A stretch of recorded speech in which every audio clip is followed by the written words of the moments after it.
Hi techies, are you starting your data science, machine learning or data analytics journey?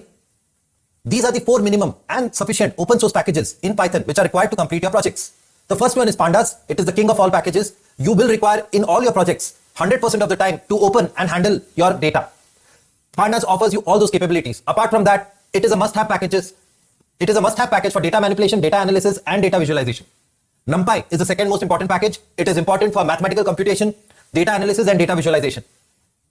In your project, you will require a lot of time to create beautiful data visualization in order to graphically analyze your data and also present it to your stakeholders. Matplotlib is your go-to package. The last one, but not the least one, scikit-learn is the king of package for creating your machine learning models. It is also useful for doing feature engineering, for example, encoding or scaling of your data. A highly advanced topic like pipelines also can be done using scikit-learn.